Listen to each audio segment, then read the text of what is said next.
Tensions between Britain and the EU flared yesterday after Brussels was accused of demanding too much from a post-Brexit trade deal.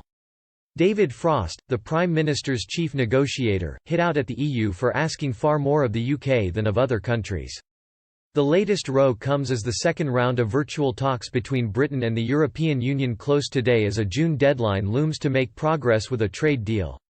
If there is no progress by next month, talks may be abandoned, meaning EU rules will vanish at 11 p.m. on December 31, 2020 with no deal in place. Officials on both sides remain confident a trade deal will be struck despite limited progress being made so far. With the clock ticking, Mr. Frost updated Boris Johnson's cabinet on Thursday, who agreed that they would rebuff any demands for the UK to give its rights as an independent state. The PM's spokesman said, "David reiterated that we weren't and never had asked for anything special, bespoke or unique from the EU. We are looking for a free trade agreement based on precedent and similar to those the EU has already got with countries like Canada." The EU has asked far more from the UK than they have from other sovereign countries with whom they have reached free trade agreements. That included rights to fish in UK waters and automatically follow EU decisions on workers' rights, even though we have much higher standards in many areas, Number 10 claimed. There will be another round of trade talks next month, which will be the final round before a stock take on whether it's worth carrying on. The fresh row comes as farmers have voiced concern over reports that the government is planning to slash tariffs on food imports from the US as part of a planned trade deal.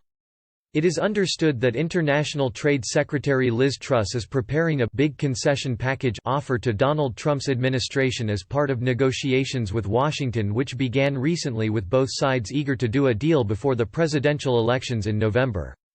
Prices of U.S. foodstuffs are typically lower than in the UK, in part because of a less rigorous animal welfare regime, and American farmers have long complained of being excluded from European markets by high tariffs. Any cuts are likely to be resisted by British farmers who fear their own produce could be undercut on price unless ministers insist on tough requirements for imports to meet current UK standards, which would exclude US products like chlorine-washed chicken and hormone-pumped beef. National Farmers Union International Trade Director Nick von Westenholz said the sector would be very concerned about the proposals. Any concessions UK negotiators give on market access, such as lower or zero tariffs on agricultural goods, must be accompanied by clear conditions on how those goods have been produced, he said. Anything else would represent a clear breach of the government's own explicit red lines in trade negotiations. A Number 10 spokesman said, "We've been clear that any future deal with the US must work for the whole of the UK, including our farmers, consumers and companies. Without exception, imports into the UK will meet our stringent food safety standards." The spokesman added the UK will not compromise on our standards of welfare and protection.